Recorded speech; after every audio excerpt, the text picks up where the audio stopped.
মর্মান্তিক চিত্র আমরা দেখেছি গাজায়।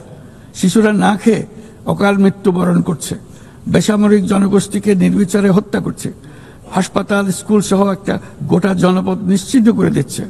জাতিসংঘের স্বাধীন তদন্ত কমিশনের সাথে আমরাও একমত যে আমাদের চোখের সামনেই একটি নির্বিচার গণহত্যা সংঘটিত হচ্ছে।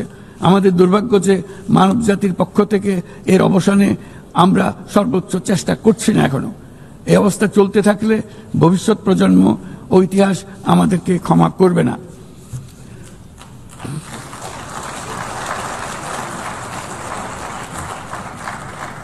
বাংলাদেশের জনগণ এই বিশ্বের বিবেকবান নাগরিকদের পক্ষ থেকে আমি আবারও জোরালো দাবি জানাচ্ছি যে পূর্ব জেরুজালেমকে রাজধানী করে একটি স্বাধীন ফিলিস্তিন রাষ্ট্র গঠনের মাধ্যমে এই সমস্যার দ্বিরাষ্ট্রীয় ভিত্তিক সমাধান এখনই বাস্তবায়ন করতে হবে।